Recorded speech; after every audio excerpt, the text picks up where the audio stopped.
नमस्कार, आप सभी का स्वागत है एनडीटीवी राजस्थान पर और मैं हूं आपके साथ शुभेंदु सिंह। चुनाव आज का दाव में बात हम कर रहे हैं राजस्थान के अंदर उन राजनीतिक दिग्गजों की जिनकी साख दांव पर लगी है।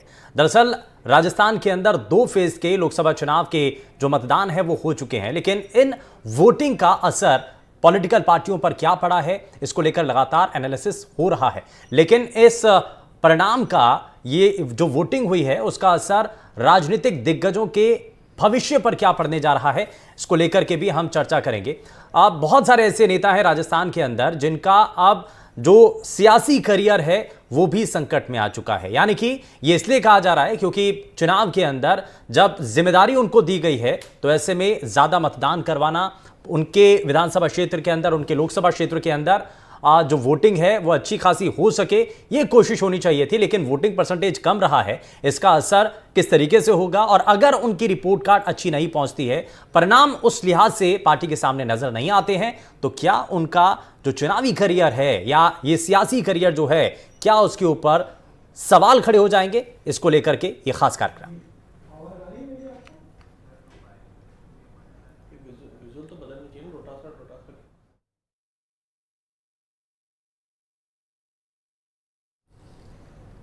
और इस दौरान मुख्यमंत्री की तरफ से क्या कहा गया है जरा दिखाते हैं आपको। मैं कहना चाहता हूं क्योंकि मैं राजस्थान से आता हूं, राजस्थान में 2014 में भी 25 में से 25 सीट थी, 2019 में भी 25 में से 25 सीट थी और 2024 में भी 25 में से 25 सीट आने वाली राजस्थान की है। राजस्थान में 2 चरणों में चुनाव हो गया है। मैं आपसे कहना चाहता हूं कि 25 में से 25 सीट राजस्थान में भी आ रही है।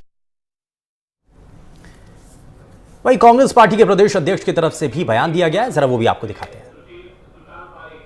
गणित है उनका तो 25 का जीरो का भी है, उनका 400 पार का भी है, उनका 400 पार भी फेल होगा, उनका 25 जीरो तो कहीं टिक ही नहीं रहा है। और मैं समझता हूं कि राजस्थान में जिस तरीके से कांग्रेस पार्टी के कार्यकर्ताओं ने, नेताओं ने चुनाव लड़ा है, जिन मुद्दों के साथ चुनाव लड़ा है, जिस प्रकार हमारे नेता खड़गे साहब और राहुल गांधी जी और प्रियंका गांधी जी ने जो आकर के लोगों के बीच में अपनी बात रखी है, आगे का जो गारंटियां रखी हैं, जो 10 साल की मोदी सरकार की नाकामियां बताई हैं और हमारे 5 साल में कांग्रेस की राजस्थान में सरकार थी तो उनके जो काम थे, अच्छी योजनाएं थी जनहित की, इनको बंद करने का काम किया। और भारतीय जनता पार्टी में जो अंदरूनी लड़ाइयाँ थी, इन सब को मिला करके हम आज 25 में से भारतीय जनता पार्टी से ज़्यादा सीटें कांग्रेस पार्टी जीत रही है। यानी 13 सीट जीत रहे हैं। मतलब 13 से ज़्यादा जा सकती है, 24 भी हो सकती है। जब आगे बता सकते थे। खैर जरा आगे बढ़ते हैं आप कार्यक्रम में और सबसे पहले आपको आज के खास मेहमानों से आपको मिलवा देते हैं। हमारे साथ कुछ खास मेहमान हैं। वरिष्ठ पत्रकार दीप मुखर्जी हमारे साथ कार्यक्रम में जुड़ चुके हैं। हमारे साथ राजनीतिक विश्लेषक वर्माराम जी कार्यक्रम में जुड़ चुके हैं। हमारे साथ इनपुट एडिटर सुशांत पारिक हमारे साथ कार्यक्रम में जुड़ चुके हैं और साथ ही हमारे संवाददाता जोधपुर से अरुण हर्ष भी हमारे साथ जुड़ चुके हैं और हमारे साथ स्टूडियो से हमारे वरिष्ठ सहयोगी नीरज शर्मा जी भी कार्यक्रम में जुड़ चुके हैं। सभी का बहुत स्वागत है। मैं जरा जल्दी से कार्यक्रम में आगे बढ़ता हूं और इसमें जरा सबसे पहले मैं नीरज शर्मा जी आपको ही जोड़ रहा हूं। ये जिस तरीके से चुनाव हुआ, वोटिंग परसेंटेज कम हुआ, बहुत सारे सवाल उठे, लेकिन अब इसका संकेत क्या है? क्या इसका असर जो राजनीतिक दिग्गज हैं उनके चुनाव जो सियासी करियर है उस पर भी पड़ता हुआ नजर आएगा? देखिए, निश्चित रूप से लोकसभा चुनाव के जो परिणाम आएंगे चौंकाने वाले परिणाम रह सकते हैं। इस बार जैसा कि आकलन किया जा रहा था उसी मुताबिक कुछ चुनाव के अंदर जो परिणाम है वो देखने वाले रह सकते हैं, क्योंकि पिछले 2 बार से लगातार बीजेपी राजस्थान के अंदर 25 की 25 सीटें जीतती हुई आ रही थी। पिछली बार उनका 1 सीट पर गठबंधन था आरएलपी के साथ में, अब की बार कांग्रेस पार्टी का आरएलपी के साथ में गठबंधन रहा 1 सीट के ऊपर।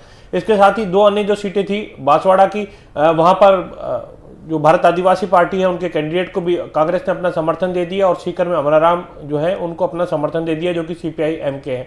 इसके साथ ही बाड़मेर के अंदर निर्दलीय प्रत्याशी जो थे उन्होंने ताल ठोकी रविंद्र सिंह भाटी ने और वहां पर भी बहुत सॉलिड चुनावी टक्कर जो है वो बताई जा रही है।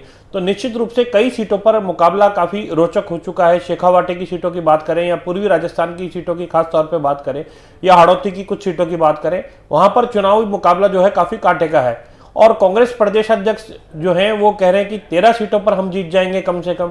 और पूर्व सीएम अशोक गहलोत ने भी कहा डबल डिजिट में सीटें आ रही हैं, और आज उन्होंने ये भी दावा कर दिया गुजरात जाने के बाद में और उससे पहले राजस्थान के अंदर कि जो एनडीए बात कर रही है सरकार आने की वो गलत साबित हो सकता है, एनडीए गठबंधन आ सकता है। तो कुल मिलाकर के जो ये दावे और वादे किए जा रहे हैं आखिर किस आधार पे किए जा रहे हैं, क्या सर्वे करवाया है इन नेताओं ने, निश्चित रूप से उसकी गहराई को भी देखना पड़ेगा। लेकिन इतना तय है अब की बार जो चुनाव परिणाम है वो चौंकाने वाले राजस्थान के अंदर रह सकते हैं और उससे नेताओं का सियासी भविष्य निश्चित रूप से जुड़ा है। बात करें बीजेपी प्रदेश अध्यक्ष सीपी जोशी की, तो वो खुद जो है चित्तौड़गढ़ से सांसद का चुनाव लड़ रहे हैं। ऐसे में जब ब्राह्मण मुख्यमंत्री प्रदेश में है और बीजेपी प्रदेशाध्यक्ष भी ब्राह्मण जो है पद पर बने हुए हैं, तो चुनाव के बाद में उनकी भूमिका जो है वो बदल सकती है, संगठनात्मक रूप से भी बदल सकती है, या केंद्र सरकार के अंदर भी अगर बीजेपी की सरकार रिपीट होती है तो कोई अहम जिम्मा दिया जा सकता है। इसी तरीके से ओम बिरला जो कि लोकसभा के अध्यक्ष पद पर रहते हुए इस बार उन्होंने पिछली बार भी चुनाव लड़ा था और इसी तरीके से अब की बार भी कोटा बूंदी से लड़ा, तो अब की बार भी क्या वो लोकसभा अध्यक्ष वाली भूमिका उनकी बरकरार रहेगी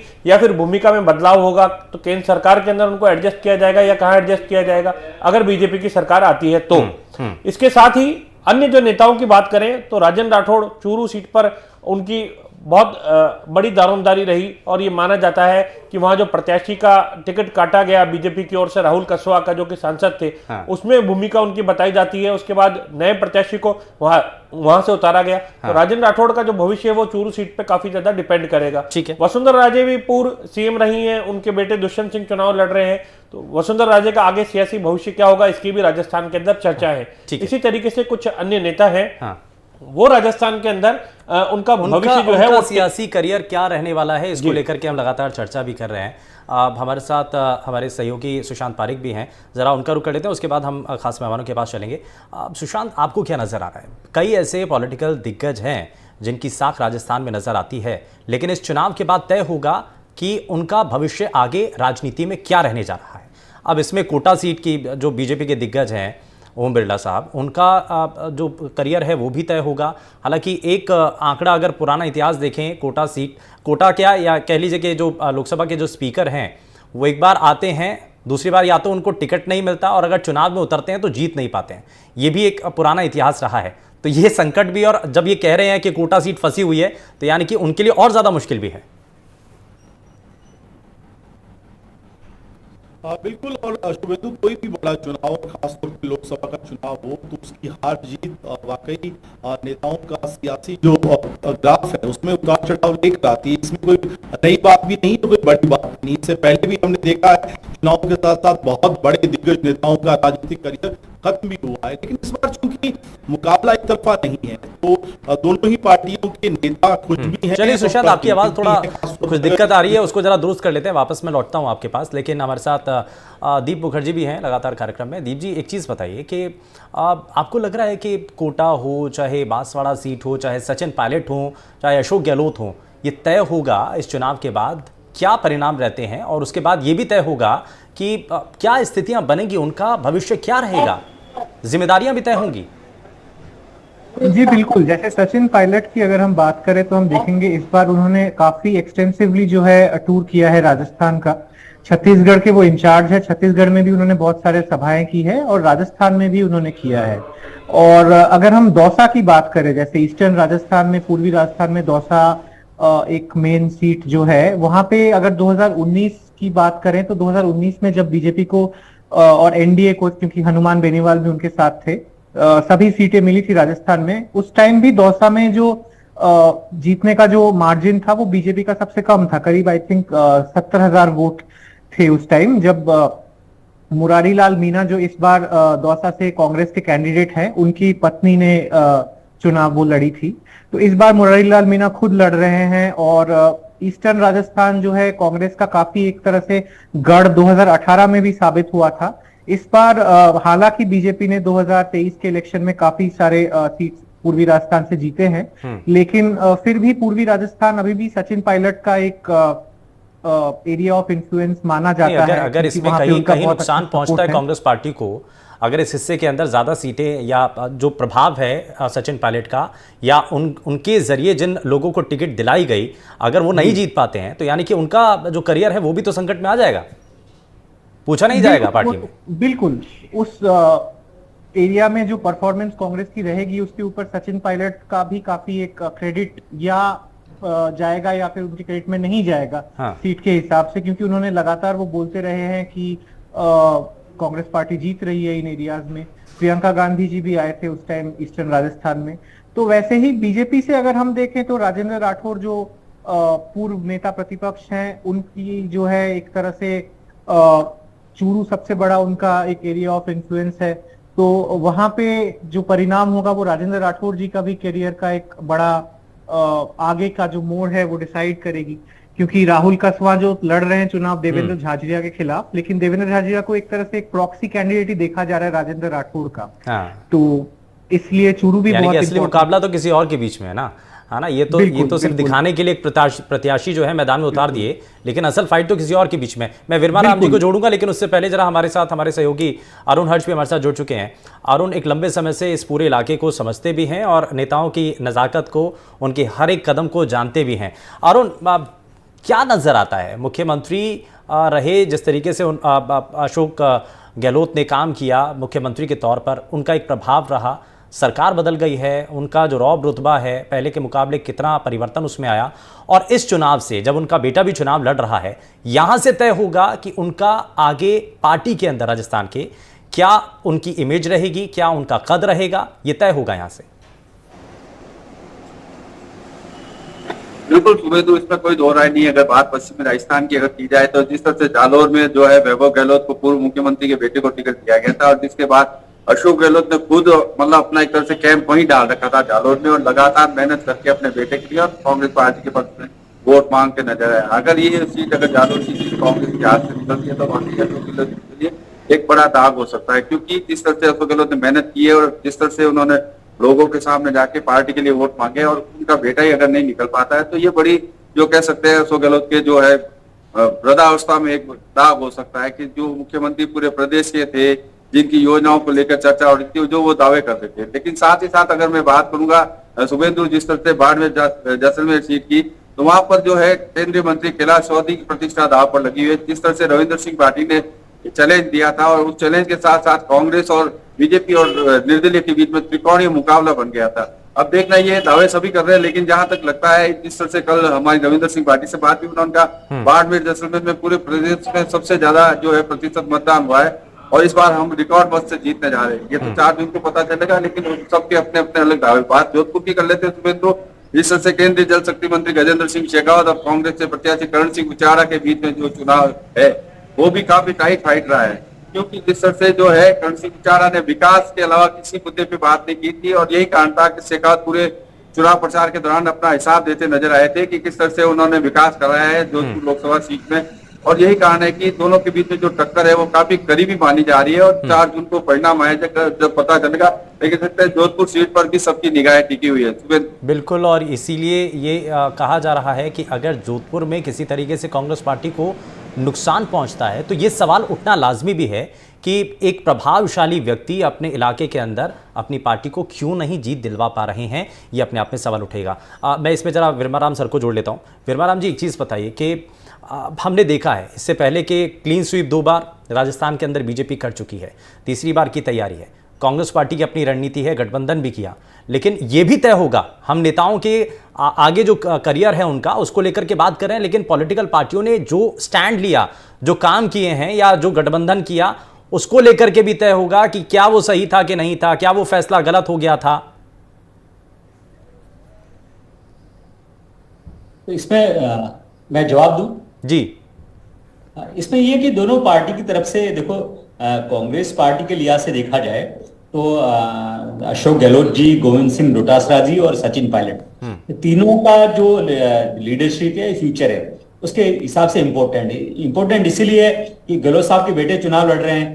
दूसरा इम्पोर्टेंट इसीलिए कि यदि गोविंद सिंह डोटासरा का जो इलाका है शेखावटी, वहां चूरू, सीकर, झुंझुनू तीनों सीट यदि कांग्रेस जीत जाती है और गहलोत साहब के बेटे चुनाव हार जाते हैं, और दूसरा ये कि टोंक और सवाई माधोपुर कांग्रेस चुनाव जीत जाती है, तो मिस्टर गोविंद सिंह डोटासरा और सचिन पायलट बहुत मजबूत होंगे, और गहलोत साहब को कहीं ना कहीं बैकफुट पे जाना पड़ेगा।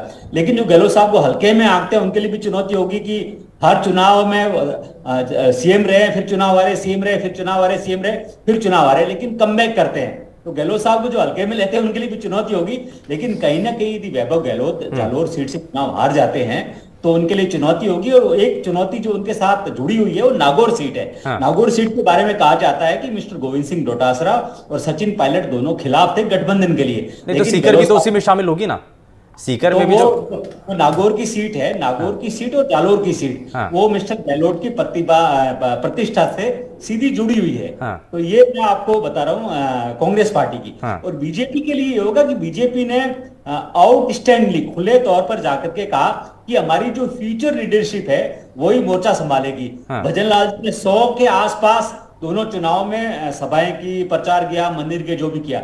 और वसुंधरा राजे की कई जगह डिमांड थी, लेकिन फिर भी उनको नहीं भेजा गया। हाँ। तो कहीं ना कहीं ये है कि यदि 7, 8, 10 जैसा कांग्रेस पार्टी के लिए डबल डिजिट। अब कांग्रेस पार्टी के कई नेता तो वर्माराम जी ये भी कह रहे हैं, वर्माराम जी कांग्रेस पार्टी के कुछ नेता तो ये भी कह रहे हैं कि चुनाव के बाद सीएम भी बदल जाएंगे। नहीं 10 आती है तो ऑब्वियसली हाँ। विरोध के जो स्वर वो मुखरेंगे। सीधी सी बात है, 10 सीट डबल डिजिट आती है तो हाँ। भजनलाल जी के लिए चुनौती है, क्योंकि ये पूरा का पूरा चुनाव जो बीजेपी ने अपनी जो नेक्स्ट जनरेशन है उसको आगे करके लड़ा है आपके सामने। मैं आपको बताना चाहता हूं, जो बाड़मेर वर्तमान में तीसरे नंबर पर है बीजेपी। जहां कहा गया कि मैडम को भेजो, मैडम इन वसुंधरा राजे जी को भेजो, नहीं भेजा गया, तो वहां हारते हैं। और यदि डबल डिजिट वाला जो इनका कांग्रेस का दावा है उसमें यदि वाकई खरे उतर जाता है रिजल्ट के बाद, तो कहीं ना कहीं तो चुनौती होगी उनके सामने। क्योंकि पूरा चुनाव सीएम साहब को आगे करके लड़ा गया। हाँ। और उन्होंने तमाम जो ये चीज कहा क्या, प्राइम मिनिस्टर मोदी जी और अमित शाह के अलावा और कोई फेस था नहीं। हाँ ठीक है, मैं जरा नीरज जी को जोड़ लेता हूँ। नीरज जी, इसमें एक चीज़ ये भी है कि गठबंधन को लेकर के अब अकेली नागौर की सीट की बात तो है नहीं ना, इसमें बात तो सीकर की भी है कि क्योंकि जब एक तरफ सचिन पायलट, दो ही बड़ी धुरी हैं कांग्रेस पार्टी की राजस्थान के अंदर, जब सचिन पायलट पहले ही कह चुके हैं कि गठबंधन हमें नहीं करना है, राजस्थान के अंदर कोई गुंजाइश नहीं है, लेकिन उसके बावजूद भी गठबंधन हुआ, तो यानी कि आरएलपी और बीएपी के साथ जो गठबंधन या फिर जो लेफ्ट के साथ गठबंधन की बात सामने आई, यानी कि एक तरफा वो बात थी ना, वो अशोक गहलोत की तरफ से, यानी कि न सिर्फ जोधपुर सीट पर जितवाना कैंडिडेट को, जालौर सिरोही में अपने बेटे को जितवाना, बल्कि गठबंधन सही साबित हो ये भी तय करेगा कि अशोक गहलोत आगे उनका सियासी भविष्य क्या है। देखिए, निश्चित रूप से कांग्रेस में भी जो खाई है वो साफ नजर आती है। गहलोत पायलट का जो फैक्टर है वो इस बार भी जो है वो देखने को चुनाव के अंदर मिला है। सचिन पायलट उन सीटों पर नहीं गए जहां गठबंधन वाली स्थिति जो बनती हुई नजर आई। खासतौर पर अगर हम बात करें तो नागौर की सीट हनुमान बेनीवाल की थी, वहां सचिन पायलट नहीं पहुंचे। इसी तरीके से बात करें तो सीकर में अमराराम वाला जरूर है कि, लेकिन कुल मिलाकर के बांसवाड़ा की सीट है, तो बाड़मेर की सीट है, तो कई सीटों के ऊपर सचिन पायलट नहीं गए। तो निश्चित रूप से ये सवाल खड़े करती है। अशोक गहलोत भी ऐसी कई सीटें थी जहां नहीं पहुंचे, जो कि पूर्वी राजस्थान की या सचिन अच्छा, पायलट पार्टी के कुछ नेताओं की भी बात कर लेते हैं। सीपी जोशी जैसे नेता हैं, उनका क्या होगा? अभी बड़ी जिम्मेदारी भी है, लेकिन अब चुनाव में भी हैं, मैदान में हैं, तो उसके बाद क्या कुछ ऑल्टरनेट ढूंढा जाएगा? देखिए, अगर बीजेपी की बात करें तो बीजेपी के प्रदेशाध्यक्ष जो सीपी जोशी चुनाव लड़े हैं, उनके लिए तो अब ये समस्या है कि अगर वो चुनाव जीतते हैं जब तो उनको केंद्र में अच्छी जिम्मेदारी मिल सकती है। अगर चुनाव हारते हैं तो निश्चित रूप से बीजेपी प्रदेशाध्यक्ष पद से जो विदाई है वो हो सकती है, क्योंकि ब्राह्मण सीएम जो है ऑलरेडी हैं दोनों पदों पर। एक ही कास्ट से जो व्यक्ति को है नहीं रखा जाता अमूमन किसी भी पार्टी के अंदर। तो निश्चित रूप से ये जो संकट है वो अब आ गया है। इसी तरीके से अगर कांग्रेस पार्टी की बात करें तो यह युवा पीढ़ी को आगे करने की बात है। सचिन पायलट, डोटासरा, टीकाराम जूरी जैसे जो नेता हैं, इनको कांग्रेस पार्टी में राजस्थान में प्रदेश की लीडरशिप में आगे बढ़ाया जा सकता है। अशोक गहलोत के अगर पुत्र वैभव गहलोत चुनाव हार जाते हैं या फिर कांग्रेस अच्छी सीटें राजस्थान में नहीं लेकर के आ पाती, तो अशोक गहलोत के ऊपर भी सवाल खड़े होंगे। उनके अनुभव को देखते हुए, हालांकि उनको सम्मानीय पद देते हुए केंद्र की लीडरशिप में यानी दिल्ली के अंदर कोई अहम जिम्मा जो है वो दिया जा सकता है। लेकिन इसी तरीके से अगर हम बात करें अन्य नेताओं की, तो वो भी सवाल खड़े हो रहे हैं कि उनकी भूमिका क्या रहेगी। तो यहाँ पर यह भी जानना लाजमी होगा कि कई ऐसे वरिष्ठ नेता थे जो अब चुनाव लड़ रहे थे या फिर लड़वा रहे थे। जैसे किरोड़ी लाल मीणा की बात करें कि दौसा क्षेत्र के अंदर किरोड़ी लाल मीणा खुद चिंता जता चुके हैं। वहां मुरारी लाल मीणा कांग्रेस पार्टी के प्रत्याशी थे, सचिन पायलट ने उनके लिए लग करके प्रचार किया। तो निश्चित रूप से दौसा की सीट जो है यहाँ पर भी बहुत पेच फंसा हुआ है। इसी तरीके से बात करें तो शेखावाटी की, सीकर, चूरू, झुंझुनू, तीनों सीटों के ऊपर पेच फंसा हुआ है कि यहाँ क्या होगा कोई कह नहीं सकता। बाड़मेर की सीट पर कोई बता नहीं सकता क्या होगा। कोटा में जो प्रहलाद गुंजल है वो सामने लड़े ओम बिरला के, इस सीट पर क्या होगा ये भी कोई अभी नहीं बता सकता है। इसी तरीके से जो अन्य सीटें हैं पूर्वी राजस्थान की, हाँ। वहां चाहे टोंक सवाई माधोपुर की बात करें, चाहे करौली धौलपुर की बात करें, तो यहां पर भी पसोपेश की स्थिति बनी हुई है। यहां तक कि बाड़मेर की सीट जहां पर रविंद्र सिंह भाटी निश्चित रूप से, अब जो तमाम मीडिया रिपोर्ट्स आ रही हैं उसके मुताबिक बताया जा रहा है भाटी जो है 1 नंबर पे चल रहे हैं, दूसरे नंबर पर कांग्रेस प्रत्याशी।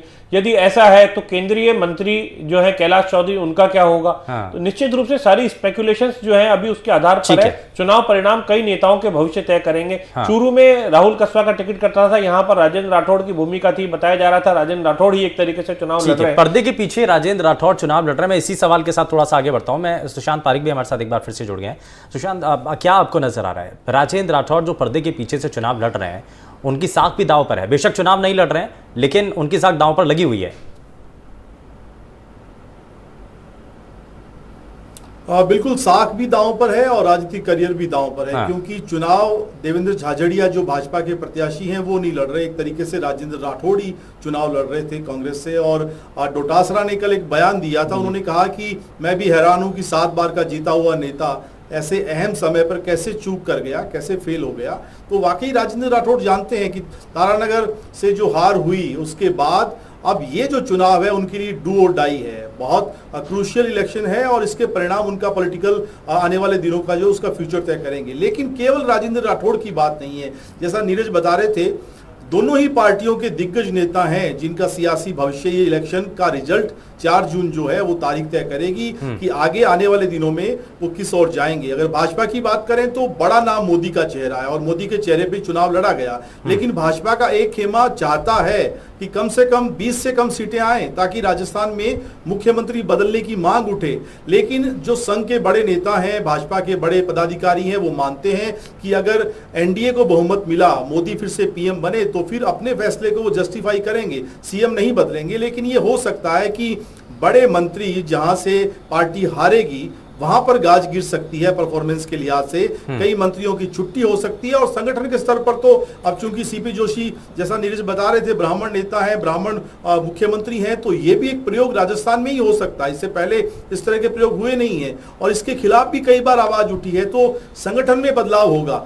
राजस्थान में कांग्रेस की लीडरशिप जो है उसमें बड़े और व्यापक बदलाव देखने को मिल सकते हैं, खासतौर पे आने जब 4 साल बाद विधानसभा चुनाव होगा तब के लिहाज से पायलट डोटासरा की जो टीम है उसको फ्री हैंड दिया जा सकता है। टीकाराम जूली भी एक तरीके से दलित नेता के रूप में है और अशोक गहलोत 3 बार मुख्यमंत्री रह चुके हैं, संगठन का बड़ा तजुर्बा है, तो हो सकता है वो राहुल गांधी के साथ दिल्ली में संगठन का कामकाज संभाले। हाँ। लेकिन वाकई ये जो रिजल्ट है इस बार लेकिन अगर परिणाम जो है जैसा चाहते हैं उस तरीके से अगर नहीं रहते सुशांत, तो फिर क्या होगा?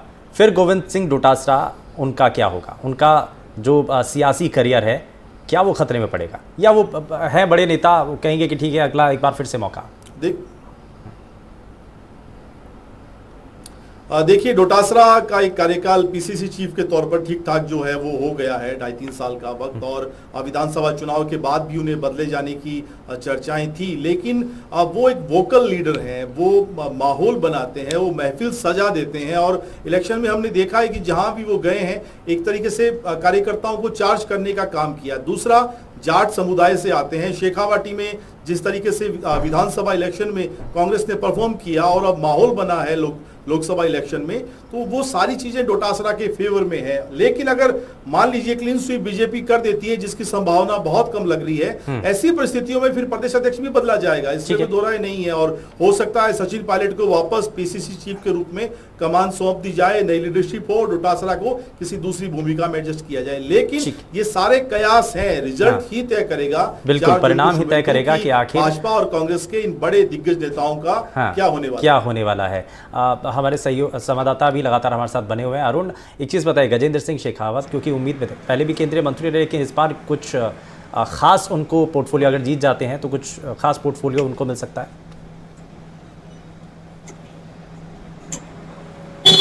सुभेंद्र, जिस तरह से अगर बात की जाए केंद्रीय मंत्री गजेंद्र सिंह शेखावत का, न तो जीतने के साथ न केवल कद बढ़ेगा, बाकी कोई बड़ी जिम्मेवारी भी मिलने की संभावना। हालांकि जब दूसरी बार जीत कर गए थे तो सबसे बड़ा विभाग जो है जल शक्ति विभाग मिला था। और इस बार भी जो कयास लगाया जा रहा है हाँ। पार्टी के अंदर, और जो बीजेपी के कार्यकर्ता है वो ये उम्मीद कर रहे हैं कि इस बार तीसरी बार जब गजेंद्र सिंह शेखावत जीतेंगे तो बहुत बड़ा इनको ठीक है। पोर्टफोलियो मिल सकता है। ठीक है, मैं जरा ठीक है अरुण, मैं वापस लौटता हूँ, जरा वापस लौटता हूँ, समय थोड़ा सा कम है, मैं जरा जल्दी जल्दी से बाकी मेहमानों को भी जोड़ लेता हूँ, वर्माराम जी को जोड़ लेता हूँ।